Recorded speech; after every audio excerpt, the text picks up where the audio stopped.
Hola, ¿qué tal? Buenas tardes. Le damos cordialmente la bienvenida a la edición 2021 de Concursol. Transmitimos las energías. Este día vamos a tener el honor de contar con la charla del doctor Roberto Arce. ¿Ok? Y quisiéramos contarles primeramente, para quienes están sumando y no conocen Concursol, les contamos que Concursol es una experiencia educativa que inició en el año 2009. Convoca anualmente a las escuelas de nivel medio y técnico a participar en un concurso de ideas proyecto.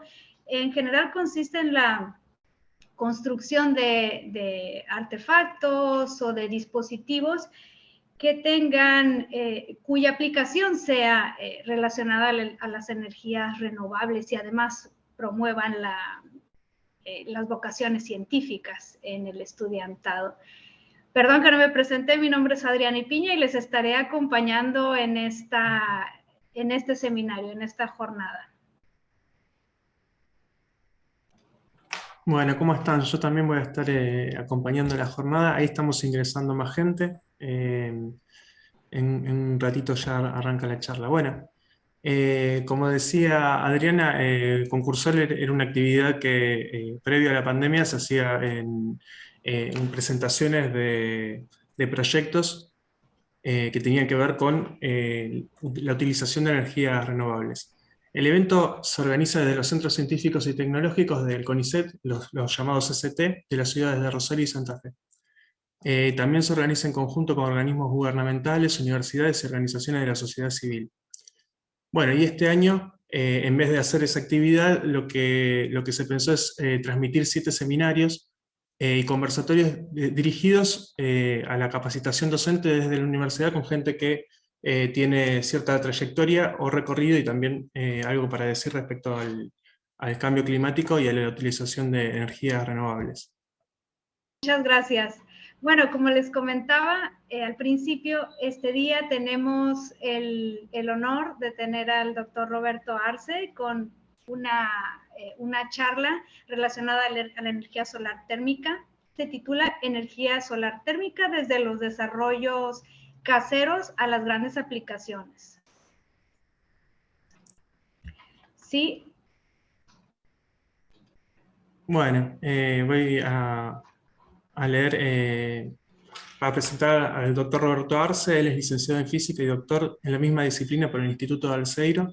Fue becario de la Fundación Alexander von Humboldt del Instituto Max Planck. Fue profesor invitado en la Universidad de Londrina en Brasil, en CIEMAT en Madrid, España, en la Universidad de Oldenburg en Alemania, en la Universidad Nacional de Colombia, en la Universidad Tecnológica de Panamá. Tiene más de 70 publicaciones internacionales, más de 100 presentaciones a congresos, 7 tesis de doctorado dirigidas. Es investigador principal de CONICET y profesor titular de la Universidad Nacional del Litoral de la Facultad de Ingeniería Química. Y bueno, y actualmente es director del Instituto de Física del Litoral y consejero superior en la Universidad Nacional del Litoral. Bueno, contamos un poco de la trayectoria porque tiene que ver con el recorrido, ¿no?, de investigadores que están eh, poniendo su atención en cosas que nos parecen prioritarias. Así que gracias.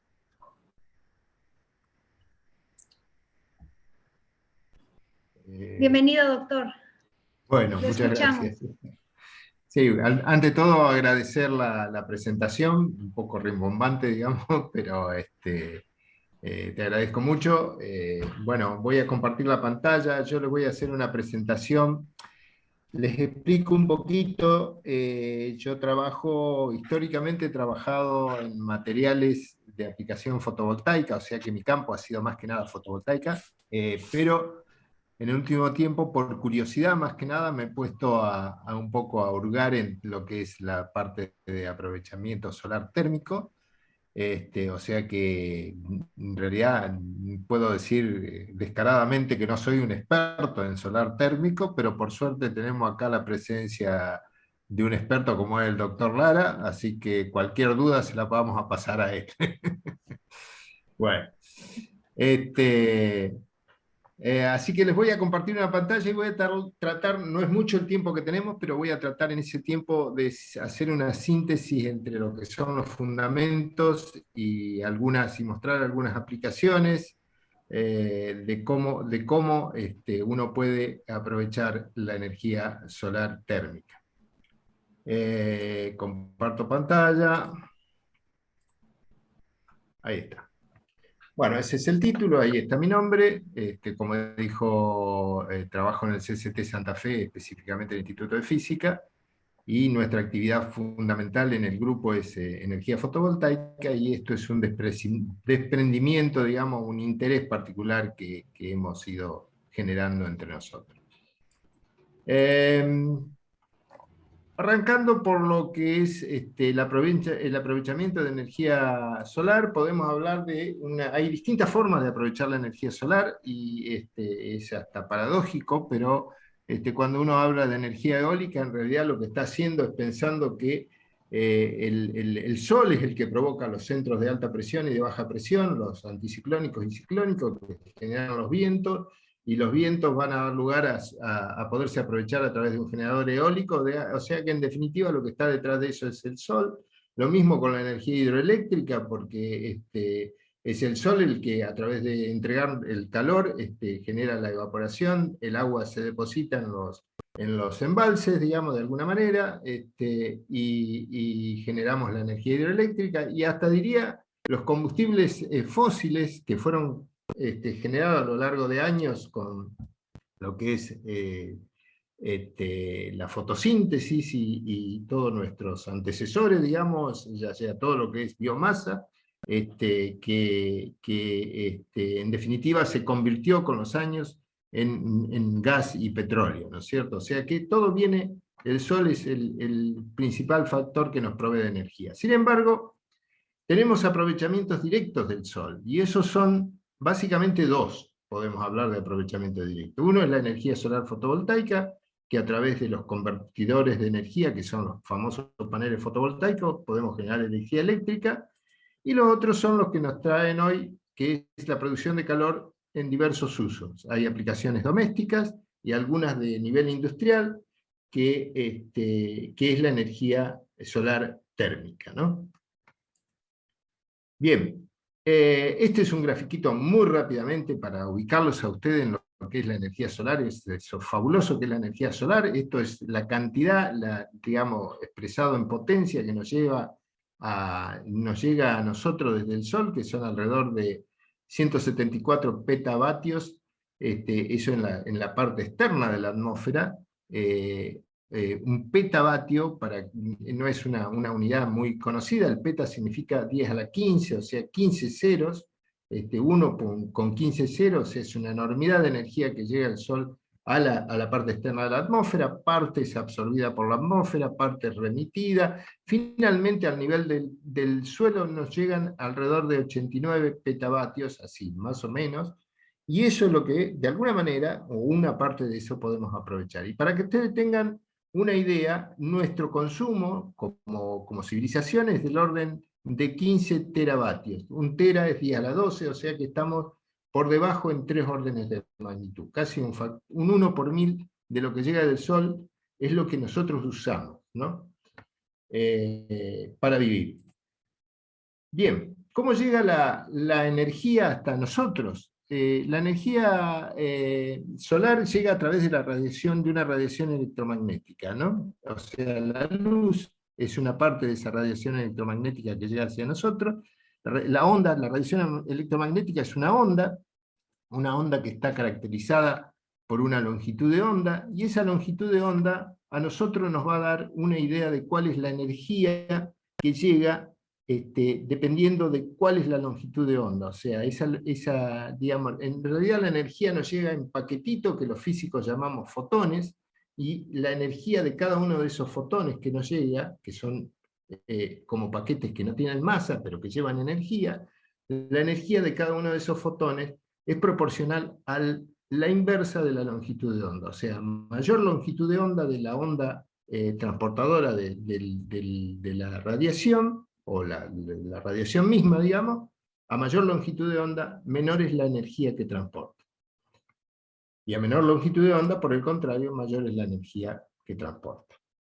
Esa energía llega a la materia y produce efectos sobre la materia. Por ahora vamos a dejar de lado los efectos de la radiación de alta energía, o sea, de las bajas longitudes de onda. Las bajas longitudes de onda significan lo que se suele llamar el ultravioleta, por ejemplo, la muy baja longitud de onda, o el espectro visible. Esa parte del espectro, que después se las voy a mostrar, va a ser usada prácticamente en la aplicación fotovoltaica. En cambio, la radiación de baja energía, o sea, la de altas longitudes de onda, de la longitud de onda larga, que suele identificarse como infrarrojo, porque están con longitud de onda por encima de la longitud de onda del rojo, por eso se llama, bueno, se llama infrarrojo porque las energías son menores que las energías del rojo, ¿no? Esa energía interactúa con la materia, provocando oscilaciones de la materia. Si ustedes piensan en un fluido o en un sólido, digamos, que está constituido por moléculas, esas moléculas están unidas de alguna manera, pensémoslo por resortes, y el fotón hace que el fotón, ese paquete de energía que trae la radiación, hace que se produzcan, que incrementen, o sea, que sea absorbido, ese fotón es absorbido como energía, y eso incrementa las vibraciones de las moléculas o átomos, y esas vibraciones, ese incremento se traduce en un incremento de la temperatura, ¿no? Para completar la idea de cómo funcionan los sistemas de aprovechamiento de energía, tenemos que agregar una idea más que usan los físicos, que es el concepto de cuerpo negro, ¿no? El cuerpo negro en realidad es un ideal físico que tenemos, pero que lo podemos aproximar a través de distintos experimentos. Podemos hacer un cuerpo que se aproxime bastante a cómo se comporta el cuerpo negro ideal, ese que inventamos nosotros los físicos. El cuerpo negro ideal es aquel que absorbe absolutamente toda la radiación que le llega, ¿eh? No refleja nada, ¿no es cierto? O sea, si un espejo es lo contrario de un cuerpo negro. Un cuerpo negro es aquel lugar donde toda la radiación que llega no produce reflexión, ¿no? Y por otro lado, este cuerpo negro es capaz de emitir radiación, y la radiación que emite es proporcional a su temperatura, en particular a su temperatura absoluta, ¿no es cierto? Si ustedes hacen un diagrama de cómo es el espectro de radiación, o sea, cómo irradia ese cuerpo negro en función de la temperatura, lo que tenemos es una cosa de este tipo. En realidad, para 3 distintas temperaturas, acá tienen un ejemplo, y estas son las longitudes de onda, o sea, la cantidad de energía. ¿Cómo depende la cantidad de energía que irradia ese cuerpo negro? Dependiendo de la temperatura. O sea, un cuerpo negro que esté a 500 grados, un cuerpo negro que esté a 500 grados, va a estar irradiando, su pico básicamente va a estar alrededor de una longitud de onda del orden de 6, 7 micrones, o sea, 6.000 o 7.000 nanómetros, ¿no? O sea, son longitudes de onda muy pequeñitas, pero mucho mayores que son lo que son las longitudes de onda típica del espectro visible. Fíjense, acá está marcado el espectro visible, que va desde alrededor de 400 nanómetros hasta, o sea, 0,4 micrones hasta 0,7 micrones aproximadamente. Este es el rojo, el azul está de este lado, el ultravioleta está aún más para longitudes de onda menores, o sea que tiene energías superiores. Bueno, volviendo al tema de la temperatura, fíjense que un cuerpo negro irradia que esté a 500 grados Kelvin. 500 grados Kelvin es alrededor de 200 y pico de grados centígrados, ¿no es cierto? Ese cuerpo irradia con una longitud de onda muy pequeñita, o sea, irradia muy poco. A medida que nosotros aumentamos la temperatura, el pico de la radiación va incrementándose. Por ejemplo, 1000 grados son alrededor de 800 grados centígrados. Empieza con un cuerpo que está alrededor de 800 grados centígrados. Si uno lo pone en la oscuridad ya lo empieza a poder ver, porque tiene una colita acá que puede emitir en la zona del espectro visible. Esto es lo que se llama, esta parte se llama la zona del espectro visible. Si lo subimos a 1500 grados, que son 1200 y algo, entonces cada vez va a irradiar más. Acá tengo un pequeño ejemplo, digamos, de cómo uno, por ejemplo, un trozo de hierro calentado a una temperatura bastante, en una forja, ¿no?, puede alcanzar un color que es porque está irradiando en esta zona. El color que toma a veces incluso está asociado, se lo puede asociar, esta es una tabla de colores con la cual se puede asociar el color del cuerpo con la temperatura a la cual está. Sin embargo, fíjense que emite en el naranja, pero la mayor parte de la radiación de ese cuerpo está en la zona del infrarrojo. Solamente con ustedes, con acercar la mano a cierta distancia, van a notar en la palma de la mano, si la acercan con la mano abierta, obviamente, van a notar en la palma de la mano el calor que emana ese cuerpo, ¿no? Aunque no, digamos, el calor que emana puede ser transmitido a través de la conducción, pero el aire conduce muy poco, por fenómenos de movimiento de corrientes de aire, que es la convección, pero si no ponemos la mano arriba no la vamos a notar, pero si nos acercamos de costado sí vamos a notar el calor si ese cuerpo está en esta condición, en unos 800 grados. Y lo que estamos notando no es precisamente la radiación visible, sino que lo que estamos notando es la radiación infrarroja, ¿no? O sea, esa es la idea del cuerpo negro, o sea, cómo emite en función de la temperatura.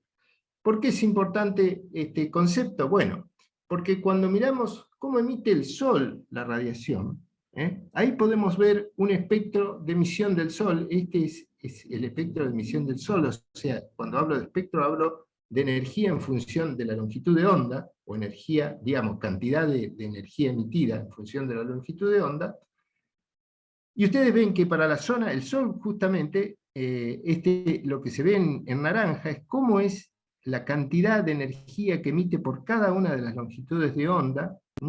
Energía en realidad es potencia por unidad de área, medido en potencia por unidad de área, cuando para digamos, la radiación que llega desde la atmósfera exterior, ¿no es cierto? Cuando traspasa la atmósfera, parte de esa radiación es absorbida justamente para las moléculas de agua, las moléculas de dióxido de carbono, las moléculas de nitrógeno, las moléculas de oxígeno, y se generan estos pozos que son típicos de absorción de las moléculas de la atmósfera. O sea, lo que llega a nosotros es esto naranja. Si comparamos, vale la pena comparar, cómo es el espectro de radiación de un cuerpo negro que se aproxime a lo que es el Sol. Y lo que tenemos es esta línea, que es un cuerpo negro emitiendo, eso se puede calcular, digamos, en el modelo que hacemos del cuerpo negro los físicos, se puede calcular que la temperatura de ese cuerpo negro, o sea, la temperatura del Sol, está en el orden de los 6.000 grados Kelvin. En realidad un poco menos, de 5.700 y pico, pero bueno, 6.000 grados Kelvin también ajustan bastante bien a esta curva, ¿no? Bien, fíjense que el máximo de radiación se encuentra en la zona del espectro visible, lo que llamamos visible, justamente porque supuestamente el desarrollo humano ha hecho que, el desarrollo, digamos, del ser humano ha hecho que adapte su visión a la zona donde tiene más radiación para mejorar justamente su visión, ¿no? De hecho, hay otros animales que tienen visión en la zona del infrarrojo porque son nocturnos, ¿no es cierto? Lo que nosotros acá tenemos una zona que es la que vamos a aprovechar para los aprovechamientos térmicos, que vamos a usar en los aprovechamientos térmicos, que es la zona de infrarrojo, o sea, de longitudes de onda más por encima de lo que es la longitud de onda visible, y el resto, como les decía anteriormente, es esta región del espectro solar es la que se usa en el aprovechamiento fotovoltaico. Bien, déjenme contarles además, dentro de todo esto, cómo nos llega la radiación del Sol hasta nosotros, ¿no? Esto es un aspecto importante cuando uno hace el diseño de un captador solar, ya sea fotovoltaico o sea un captador solar térmico, digamos, ¿no? Hay tres maneras en realidad. La primera es la radiación directa, que es la que llega directamente desde el Sol hasta el captador. La otra es la radiación difusa, que es la que, digamos, golpea sobre toda la atmósfera y se retransmite e incide sobre la superficie. Este es del orden de un 15% del total, es nada despreciable, y en un día nublado puede representar un valor interesante, dado que la radiación directa en un día nublado prácticamente no existe, es todo radiación difusa. Sin embargo, ni los captadores solares térmicos ni los fotovoltaicas dejan de funcionar a pesar de que el sol no se lo pueda ver en un día nublado. Obviamente, cuanto más nublado, más oscuro, menos es la radiación que nos está llegando, ¿no? Y finalmente hay una tercera condición que es lo que se llama el albedo, que es la radiación indirecta que viene del suelo y que golpea sobre la superficie, y obviamente dependiendo qué tipo de suelo uno tenga, si uno está con el captador frente a un lago puede aprovecharla mucho mejor, si está arriba de una plaza de césped que refleja muy poco la luz, esa cantidad es mucho menor, digamos. Esos valores están más o menos tabulados, pero nunca lo mejor es medirlo en todo caso, ¿no? Bueno, vamos específicamente a la tecnología del calentamiento solar, del calentamiento de la energía solar térmica, ¿no? Voy a sacar esto que me está molestando. La energía solar térmica se puede agrupar básicamente en tres tipos. El primero es el sistema de relativamente bajas temperaturas, que es calentamiento hasta los 100 grados, cuyo uso es básicamente en sistemas domésticos, mayormente, y con menor uso en sistemas industriales. Sin embargo, menor uso, pero no despreciable de alguna manera, ¿no? La segunda parte o sector, digamos, de la energía solar térmica es el calentamiento a temperaturas medias.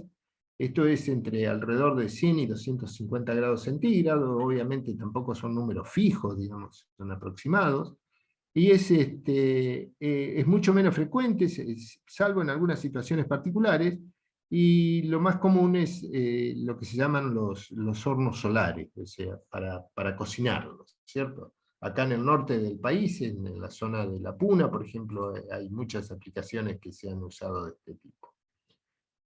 Y finalmente están las altas, perdón, no es despreciable tampoco el tema de los hornos solares. Si ustedes van y miran un poco de propaganda, se van a encontrar con cantidades de hornos solares que se venden para ir a hacer un picnic, por ejemplo, y llevarse el horno solar y cocinar allí lo que uno lleva, o al menos calentarlo, ¿no? Y finalmente está la zona de los concentradores solares de alta potencia, que son cosas muy específicas. Prácticamente en nuestro país no tengo entendido que no hay ninguna aplicación. Digamos, sé de una bastante importante que hay en Chile, que está en construcción, o está bastante avanzada, creo, cerca de estar ponerse en marcha. Pero eso lo vamos a contar al final, si tenemos tiempo y nos dejan. O sea, estas son las tres regiones. Arrancando por las bajas temperaturas, el proceso representa básicamente calentar un fluido, que es agua o aire, para un uso doméstico, ¿no? Para un uso doméstico, o como les decía antes, en algunos casos industriales también. En los usos domésticos vale la pena señalar, por ejemplo, que reemplaza valores importantes de consumo digamos, por ejemplo, gas natural, de metano, del orden de 100 a 180 metros cúbicos por año por persona. Depende obviamente de los hábitos, cuánto nos bañamos o cuánto no nos bañamos. Gracias. Equivale a no emitir una cantidad importante de dióxido de carbono. Ustedes saben que el dióxido de carbono emitido, debido a la combustión, fundamentalmente provoca efectos devastadores sobre la atmósfera en cuanto al efecto invernadero, ¿no? Evita el uso de las llamas piloto y pérdidas del termotanque en general, que consumen también una cantidad apreciable por cada instalación a lo largo del año. Y sus costos se recuperan rápidamente, y el costo de mantenimiento es en general es relativamente bajo, ¿no? Estas son, bueno, esto es un tipo de colector, el más antiguo quizá de los conocidos, que es el colector solar plano, que se sigue fabricando, que hay varias instalaciones, incluso en Argentina, que lo fabrican.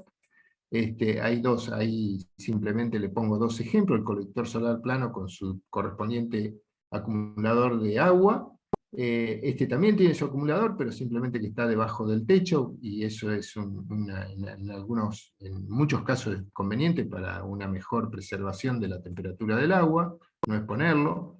Y básicamente el colector solar plano está constituido de la siguiente manera. Esto hay, a lo largo del concursol, yo he visto, de las cosas que me pasó Guillermo Hintermeister, un montón de aplicaciones que han hecho los chicos.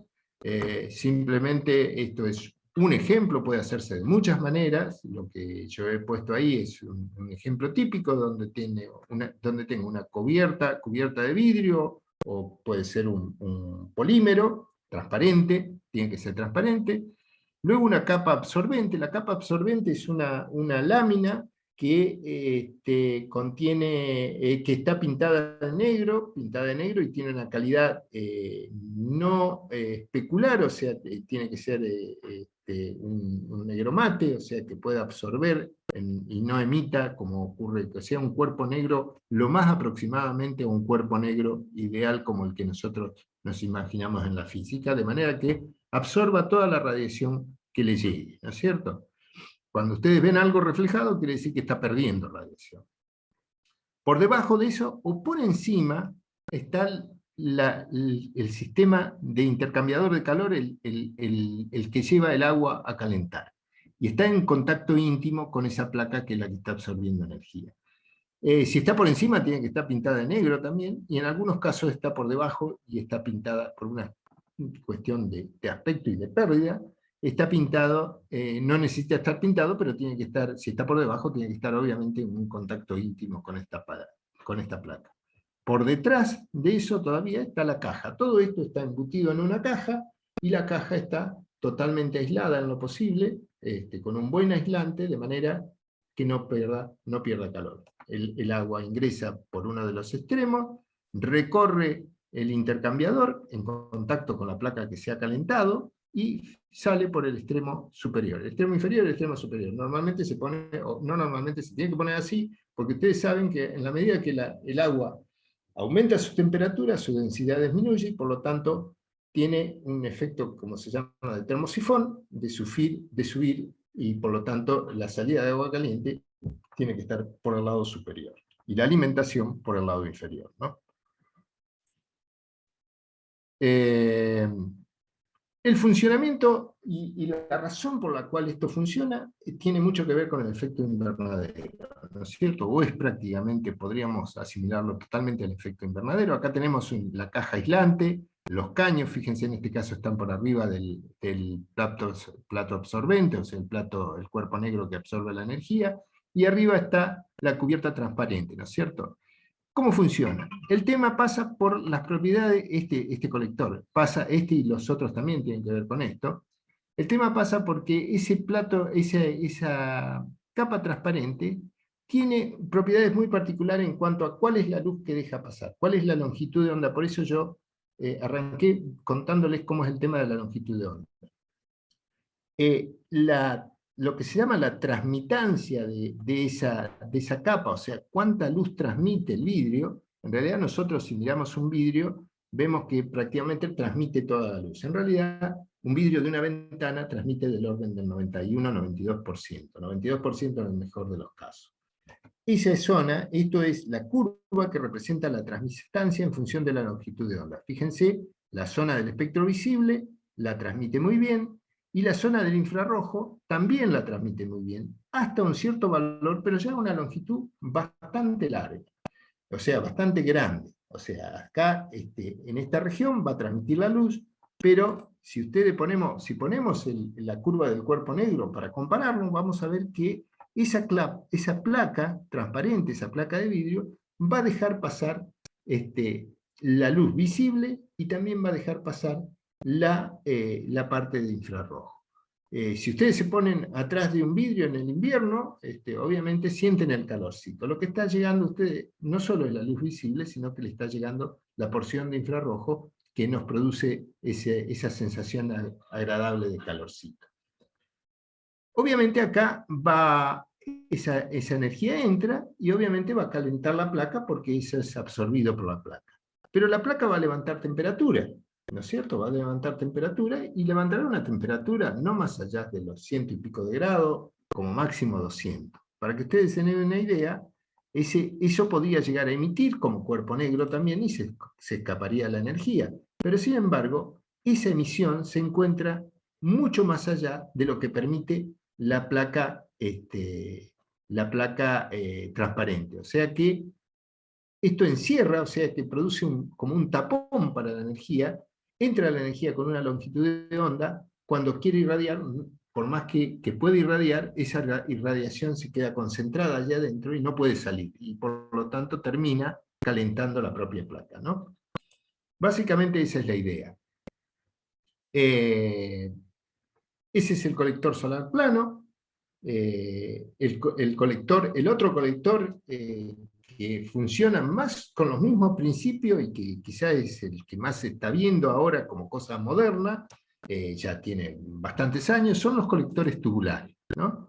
Acá lo vemos, el tanque, fíjense, está instalado sobre un techo, este también está instalado sobre un techo, el tanque puede estar arriba, hay distintos tipos de instalaciones, o el tanque puede estar protegido debajo del techo de la casa, ¿no? Acá está directamente en contacto con la atmósfera, los tubos están en contacto o se meten directamente en el tanque.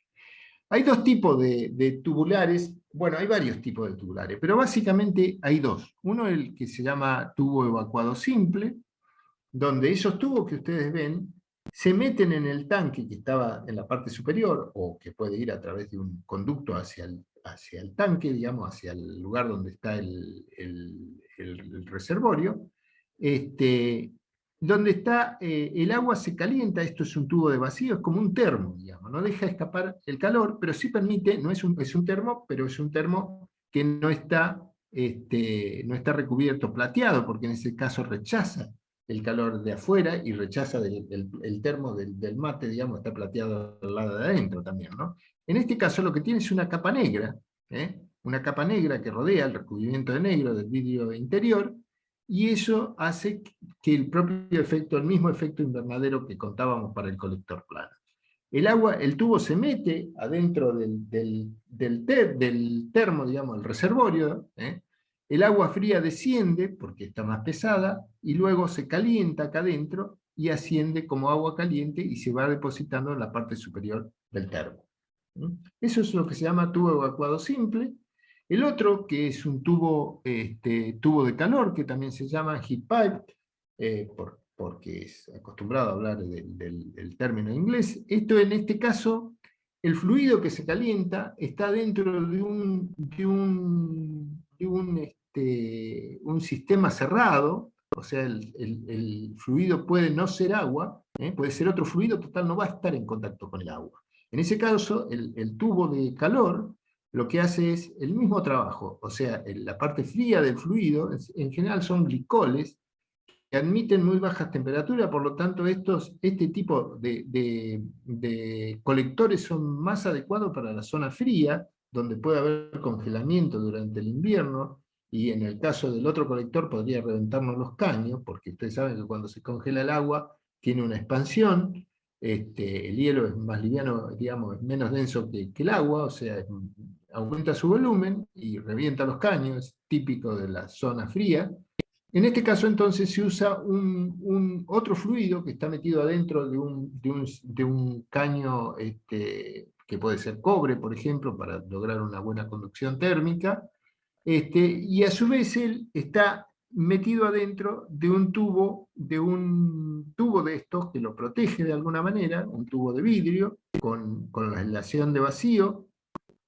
Eventualmente el tubo de vidrio interior puede ser directamente aire, y el cabezal del tubo de calor, este cabezal que contiene el fluido que realmente se calienta, está en contacto, como acá vemos un corte, una vista lateral, está en contacto con el agua que pasa por allí en un sistema aislado y va a ir calentando, transmitiendo el calor que genera o que ha sido almacenado en el tubo, que ha recibido el tubo a través de la ventana, digamos, de los tubos de vidrio, ¿cierto? O sea, el tubo de vidrio, la radiación penetra el tubo de vidrio, calienta el fluido interior, ese fluido interior transmite el calor al agua que está circulando por acá arriba, y por lo tanto ese agua es la que se recircula y eventualmente va al depósito, ¿no? El tercer tipo, yo diría, así hablando rápidamente, ¿no? Puede haber muchos más tipos que esto, pero son los fundamentales, el que se usa como calefactor de las piletas de natación. Las piletas de natación, aún en verano, en alguna zona requieren alguna calefacción, digamos, depende un poco de cuánto se aguanta la gente, digamos. Y estos son muy simples, son como placas, fíjense, hay distintos tipos, pero este es un caso, placas con un montón de tubitos, las placas negras para que absorban calor, justamente cuanto más negro, más radiación van a absorber. No tienen protección, no hay efecto invernadero, es simplemente una absorción de calor por la placa coloreada de esa manera, de manera que es altamente absorbente, ¿no? Y eso se lleva a la pileta. Por supuesto que se requieren grandes superficies y obviamente no es lo mismo meterse en una pileta, la temperatura que uno requiere para meterse en una pileta no es lo mismo que la temperatura que algún viejito requiere para pegarse un baño, digamos, ¿no? Este es otro tipo de calefactor muy simple, son mangueras negras arrolladas, que también para pileta en general se usa. Alguna vez construimos con un amigo alguno de estos, que anduvo muy bien. Uno puede darle una circulación forzada o no, puede ser circulación natural, depende de la altura de que uno lo tenga. Bueno, esto es una curva de los rendimientos que tiene esto. Fíjense que el rendimiento, en función de la diferencia de temperatura a la que uno calienta respecto de la temperatura ambiente, el calefactor, por ejemplo, el calefactor de pileta en general es solo útil en la época de verano, y estos son los otros calefactores, los calefactores planos con algunas modificaciones, y finalmente el calefactor tubular, que a invierno, a la región de invierno, es donde mejor funciona el tubular. En las otras, en la zona de verano, anda bastante parecido todo en cuanto a rendimiento. En general, obviamente depende del fabricante y la calidad del calefactor. No sé cómo ando del tiempo, si puedo seguir avanzando, tomarme unos pocos más. Adriana. Sí, perfecto, perfecto. No hay problema. Tiene tiempo, doctor. Bueno. Sí. Esto es el sistema típico de calefactor solar sin ayuda de una ayuda externa de circulación, donde la propia agua es calefaccionada en el calefactor solar, e intercambia, fíjense que siempre se toma el agua de la zona fría, que es el fondo, y se vuelve a la zona caliente y se toma para el consumo de la parte superior. Como ejemplo, y muy rápidamente, el otro tipo de calefactor donde uno usa un fluido de intercambio, o sea, el fluido es calentado por el mismo método, incluso es ayudado a través de una bomba en este caso, para lograr la circulación. Hay un intercambiador de calor, este es el termo, y uno toma el agua caliente de acá arriba e inyecta el agua fría acá. Pero acá en este caso uno no mezcla, o sea, hay muchos ejemplos de estas combinaciones. Hay un montón, y esto lo pueden encontrar en cantidades de información que hay en la web, es secundario realmente. No quería dejar pasar en este rango de temperatura los secadores solares. Estos son secadores solares muy caseros, digamos, muy para pequeñas cantidades de frutas, o tipo semillas, por ejemplo, donde hay una región, lo que se calienta acá es el aire, en esta zona, el aire caliente sube, emerge, atravesando toda una serie de placas, donde uno coloca los productos que va a disecar. Por supuesto, hay calefactores de estos para aplicaciones muy locales, digamos, para una casa que quiere hacer sus frutos secos propio, y también los hay de carácter industrial, como este que tenemos acá, que tienen dimensiones mucho más grandes. También hay calefactores solares para secadores de madera, que en este caso no lo he puesto acá, que son cosas bastante más importantes y que se usan bastante, ¿no? Rapidito voy a pasar por las cocinas solares. Tienen modelos comerciales y caseros también, como les decía hoy. Son ideales para lugares aislados, carentes de combustible, que podría ser la leña, y son ecológicos, muy utilizados sobre todo, como les decía, también en el noroeste argentino. Bueno, esto es una cajita, y acá no he tomado una foto, pero hay montones de fotos que tiene la gente que ha hecho los concursoles previos, de calefactores que han hecho los chicos. Es relativamente sencillo de hacer, está rodeado de un montón de reflectores que concentran o ayudan a captar la mayor cantidad de energía posible. Si aumentamos el área de captación, vamos a tener más energía para recoger. Y este es otro, que es un colector solar parabólico. Este es el funcionamiento del que usa el efecto invernadero, digamos, que simplemente rebotan los espejos, está la cúpula tapada con un vidrio para que no se escape el calor, y esto pueden lograr temperaturas superiores a los 200 grados centígrados, con lo cual uno se puede calentar o cocinar un buen guisito allá adentro. Esta es una cocina solar que también han hecho los chicos en algún concursol. Capta todo el área solar y la concentra en un foco. Ese foco puede estar adentro o afuera. Ahí está. Listo, gracias. Esto funciona como una cocina bastante bien, con captación de un área bastante grande, no requiere el vidrio, simplemente como es tan grande el área que capta, con eso se supone que alcanza como para calentar. Bueno, para terminar, digamos, para no extenderme mucho más, vamos a la última parte, que acá eso es lo que yo le decía, no tenemos demasiada experiencia en la Argentina en esto, y es los captadores de altas temperaturas, o sea, los concentradores solares de potencia, por decirlo de alguna manera. Esos son muy pocos. A nivel mundial hay algunas aplicaciones que tienen muchos años, pero ha costado mucho más trabajo y requiere inversiones mucho más grandes, y ahora les voy a contar un poquito de todo esto. Compite con la energía solar fotovoltaica solo en algunos aspectos. La energía solar fotovoltaica, ustedes saben que uno la puede aprovechar en la radiación difusa y la radiación, o sea, un panel fotovoltaico, aún en un día nublado, genera energía, quizás un poco menos. Estos captadores solares de alta potencia no requieren radiación solar directa. Por eso solo son posibles de montar, o son recomendables de montar, además que tienen inversiones muy grandes, en zonas desérticas, ¿no? La fotovoltaica se adapta a diferentes tamaños. Uno puede hacer un captador solar, un panel fotovoltaico para cargar un celular, por ejemplo, pero para hacer un captador solar de potencia de altas temperaturas, solo tiene sentido cuando uno hace en muy altas potencias. Por encima del megavatio de potencia se vuelve competitiva, y si la zona es de fuerte radiación directa.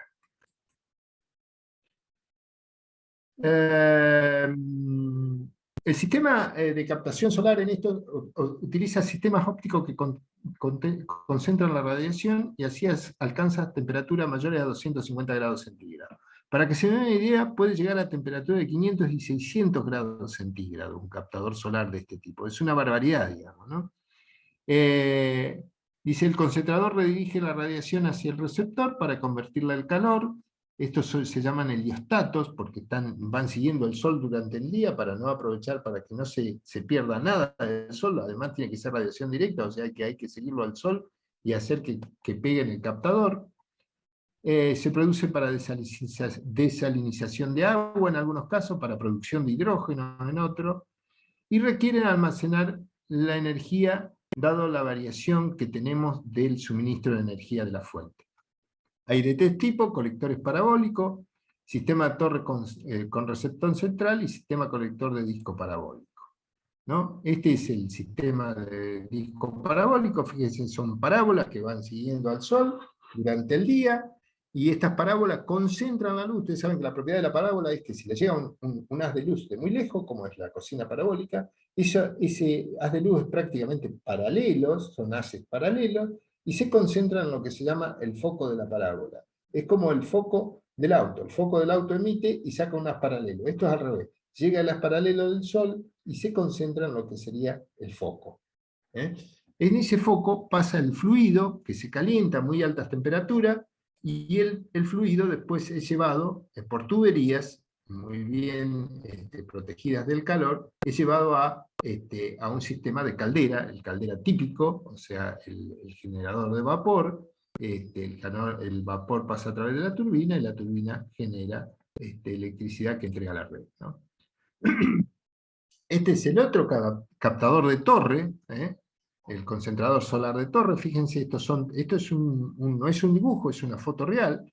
Todo esto son pequeños espejos que van siguiendo durante todo el día y van mandando la luz del sol al captador que está acá arriba. Fíjense las dimensiones, esto es un tamaño de una habitación, digamos, de un edificio de 1 o 2 pisos. Esto tiene bastantes pisos, y la cantidad de sol es inmensa. Si ustedes multiplican la cantidad de sol que llega por unidad de área, y la multiplican por el área que tenemos, ahí es donde nos encontramos con los megavatios, ¿no? Ahí está visto desde arriba el captador solar. Esto lo pueden encontrar en internet, o sea que no.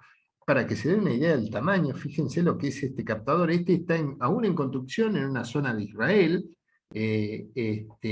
donde es la torre, una de las torres más altas, tiene algo así como 280 metros la torre que capta, y la parte que capta la energía en sí misma. Fíjense, acá hay un camioncito, y este es el captador que va a subir a través de la torre para ser ubicado en la parte superior.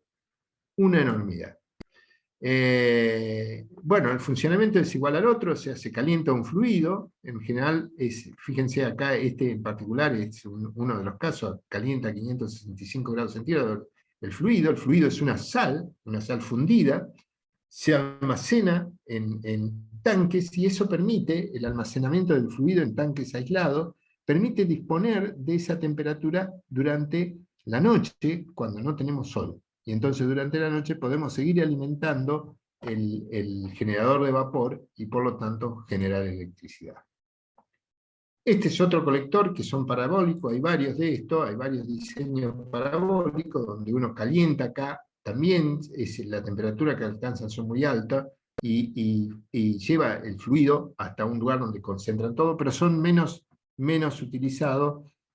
Hay otro parecido, son más utilizados estos captadores con sistemas de celda fotovoltaica, porque ahí se pone una celda de alta temperatura, pero en fin, también sirven para producir energía fotovoltaica, energía térmica. Bueno, disculpen si he ido muy rápido, pero quería amontonar todo, he sacado un montón de transparencia, pero si alguien tiene alguna pregunta para hacer, podemos aprovechar para mostrar alguna más. Muy bien. Muchísimas gracias, doctor. Bueno. Abrimos la sesión de preguntas, nos pueden hacer sus consultas por el chat. Mientras tanto, vamos leyendo algunas que nos fueron llegando mientras se desarrollaba la charla. Bueno, algunos comentarios. Hernán Forni comenta que muy explicativo el doctor Arce. También, bueno, nos acompañan de la Escuela Técnica número 393. Y Marcelo Ceballos pregunta, en relación precio-rendimiento, es una pregunta para el doctor, en relación al precio-rendimiento, ¿qué sistema prefiere para calentamiento de agua? Bueno, por precio, a ver, uno puede hasta hacer sus propios calefactores, así que eso sería lo más barato posible, hasta utilizar, si ustedes revisan en internet, se van a encontrar con realmente cosas fabulosas, gente que utilizando simplemente un caño de PVC recubierto, pintado de negro, y utilizando botellas de PET, digamos, de las botellas estas de descarte, sea botella de soda, botella de agua, hacer el sistema como tubular, con el caño en el medio, y con eso ya podemos avanzar bastante, sobre todo en nuestra región, que no es una región tan fría, ¿no? En cuanto a precios, si pasamos a la parte precio, a la parte de rendimiento, digamos, de los comerciales, yo diría que en este momento los colectores planos, que en realidad son fabricados, puede uno fabricarlo, hay fabricantes acá en Argentina, son más baratos, con un rendimiento razonable, y sobre todo para nuestra región. Acuérdense la curva de rendimiento, que cuanto mayor es la diferencia entre la temperatura del medio ambiente y la temperatura a la que uno quiere calentar, menor es el rendimiento, se perjudica el colector plano frente al tubular. O sea que si uno está en zona más fría, conviene el tubular. Sin embargo, el tubular hay que considerar que los tubos son importados, creo que acá no se fabrican todavía, y no sé si se van a fabricar, los chinos en esto tienen un mercado casi capturado, pero se pueden conseguir, no son excesivamente caros, hay que considerar que por ahí la ruptura de uno de estos vidrios provoca todo un problema, hay que conseguir el repuesto antes de seguir funcionando. En cambio, el colector plano, si se rompe el vidrio con una pedrada, es cuestión de buscar un vidrio que lo reemplace, y es mucho más sencillo en ese sentido. Bueno, seguimos leyendo algunos comentarios. Santiago Laiolo nos contaba que también cocinaban con colectores, con los atmosféricos. Después, a ver, espérenme que ya contaba, preguntaba aquí Hernán Forni, que bueno, que es de Santa Fe, si se podría coordinar una charla en la escuela donde trabaja, si es posible como también hacer alguna actividad así. Con todo gusto podemos. Yo no sé, Adriana, si vos podés pasarle el mail, yo no tengo a la dirección, pasar el mail Claro que y sí. coordinamos alguna cosa. Eliana preguntaba si se puede, si los calefones solares se pueden ver afectados por el sarro, ¿no? Como en el Por el caso de cerro. las... Sí, claro. Sí, eso es un tema, digamos. Siempre que hay temperatura, en general baja. Por eso quizás cuando hay gas de intercambio, cuando esa instalación que yo puse, cuando hay mucho sarro, es conveniente que el circuito de calefacción esté totalmente aislado del circuito de calentamiento, de consumo, digamos, totalmente aislado en el sentido de los fluidos no se mezclen. Entonces uno usa para el circuito de calefacción, usa un agua de buena calidad, baja en contenido de sales, y lo que sí va a estar expuesto va a ser indudablemente lo que es el tanque donde uno almacena y toda la cañería de distribución, como ocurre en cualquier lugar, digamos. Pero eso no es tan grave, digamos, porque en general son caños más gruesos, la temperatura es un poco menor en la distribución, pero en lo que es el circuito de calefacción del propio calefactor, digamos, la pantalla captadora, es importante cuando es zona de sarro que esté aislada del otro sistema y que uno alimente con agua de baja contenido salino, ¿no? Bueno, bueno, esta charla está orientada a docentes, ¿no? Y estaría bueno por ahí también preguntarnos de qué manera se puede llevar, porque bueno, acá hay muchísima información que en su especificidad también nos ayudan a pensar en nuevos proyectos o a desarrollar nuevos proyectos, ¿no? También hacen real la posibilidad de realizarlos. Entonces, por ahí una pregunta es, bueno, ¿cómo se puede llevar algo al aula? De todo esto, quizás una pequeña actividad o una experiencia, como para también, o si hay algún Yo creo que recorrido la en ese aspecto. experiencia más simple para llevar al aula es la caja, la cocina, me parece la más directa, que prácticamente cualquiera puede armar una caja, puede ser hasta de cartón, bueno, cartón no, porque se va a prender fuego, pero conveniente de madera hay que tenerla aislada, digamos, de la madera del lado interno, porque eso calienta y bastante, como le decía hoy, hay que hacer una buena aislación para evitar que se vaya a quemar la caja. Y bueno, la aislación además ayuda a que mejore la temperatura final. Ese es el primero. Y como te digo, usando botellas, como decía recién, ese es un ejemplo muy típico que uno puede usar para armar algo, quizás es un poquito más complicado. Si ustedes, yo creo que yo tengo un montón de fotos de las cosas que han armado los chicos, pero ya son armados para el concursol, que tiene un poquito más elaborado, no es solo un aula, así, son escuelas industriales que tienen taller y que pueden armar cosas bastante importantes. Pero sí se pueden hacer experimentos en el aula, seguro. Sí. Perdón, Pablo, ¿puedo hablar? Sí, sí. ¿Qué tal, Arce? ¿Cómo te va? Hay una cosa que muy interesante, todo resumió muy bien, Arce, todo lo que es la parte térmica.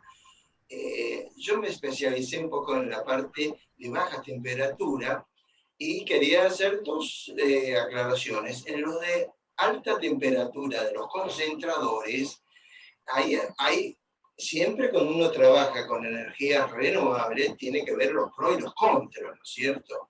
Primero es la zona del recurso y después ver cuál es la temperatura del trabajo que yo voy a realizar, cuál es mi necesidad, que se le llama en las casas la temperatura de confort, digamos la temperatura para estar dentro de una vivienda, o si no la temperatura de un secadero.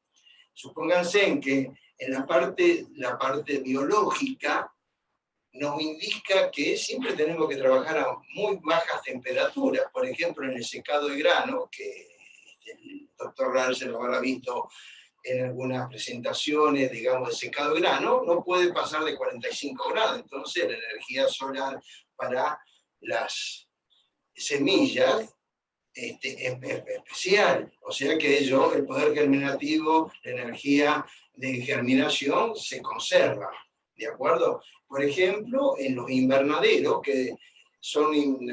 son casas solares que se calientan mucho y se concentran mucho la parte de contaminación, entonces los suelos quedan totalmente contaminados y hay que descontaminarlo. Y lo que hacen es cambiar el invernadero. ¿Se imaginan cambiar el invernadero de lugar? Entonces se lograba hacer lo que se llama la solarización, que es colocar un film de 50 micrones muy finito, transparente, sobre el suelo, primero mojado, y después las temperaturas que se logran ahí son de 50 grados y bajan los contaminantes, digamos, los microbianos, los mata todo y lo hace estar a un nivel óptimo que la planta, el cultivo, permita contrarrestar, como nos pasa a nosotros con una vacuna, lo que nos pasa. Y después quería agregar una cosa también, no estoy en contra de los concentradores grandes, sino que ahora existen, vos me lo podrás indicar, si a lo mejor tenés una de la filmina, los concentradores lineales, los cilíndricos, que el problema ahí es seguir el sol, y eso cuesta mucho seguirlo, porque no es fácil concentrar a 200 metros, como dijo, 250 metros el doctor Arce, es muy difícil. Entonces se deja fijo el sistema y se coloca lo que se llama una lente plana que se le llama Fresnel. No sé si querés contárselo, Arce. No tengo transparencia justamente de eso. Vamos a tener igual que, por una cuestión de tiempo, discúlpenos, pero vamos a tener también que seguir con algunas preguntas. Bruno Toffoli nos pregunta, dice que si los tubos se pueden proteger con un vidrio transparente y si reduce la capacidad de absorción. Sí, a ver, siempre va a haber cualquier cosa que pongas en el medio reduce la cantidad que transmite el vidrio, a pesar de que son muy buenos transmitiendo, siempre se pierde en cada vidrio prácticamente un 8% de la energía, ¿no?, que llega.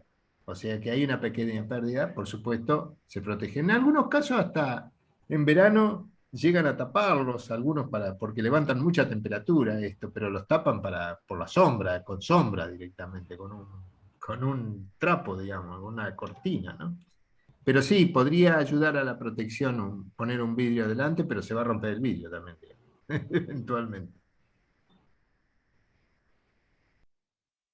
Bueno, también Santiago Laiolo comentaba que diseñaron una placa de control para termotanques que presentaron en la edición de Concursol. Los termotanques solares sin placa de control no rinden, ya que nada controla el ingreso de agua. Y ahora estamos desarrollando un control para un deshidratador donde mantenemos la temperatura fija. La idea era presentarlo este año. Y bueno, no se pudo hacer por temas de la cuarentena. Estos diseños son de software. Sí, bueno, esperamos volver a la presencialidad. Después Hernán Forni habla de seguidores solares con Arduino. Claro, sí, bueno, hay mucho de eso de electrónica, de placa de control, sí, es un montón. Yo no pasé por todo el tema de control, también lo he visto, eso también lo he visto y la verdad que es fundamental, digamos, ¿no? Sí, también Marcelo Vara dice que muy interesante la exposición. Héctor Rodil también manda saludos, dice que está excelente. Sí, que lo de las placas controladoras es importante. Y bueno, tenemos muchos comentarios, felicitaciones, que sí, ojalá se pueda hacer el año que viene de manera presencial. Y bueno, muchísimas gracias. No nos queda más que darle las gracias al doctor Roberto Arce, a todo el personal docente que participó con sus preguntas y nos escuchó durante esta hora y esta transmisión. Les esperamos el próximo lunes en otra charla que tenemos preparada para ustedes. Este será la temática de energía solar fotovoltaica a cargo del doctor Javier Schmidt a la misma hora, a las 17 horas. Esperamos contar con su presencia y participación el próximo lunes. Muchísimas gracias de nuevo al doctor Roberto Arce, a mi compañero Pablo Pesco y al doctor Miguel Ángel Lara también por su intervención. Gracias. Muchas gracias a ustedes. Gracias a todos los que participaron. Chau, chau. Hasta luego.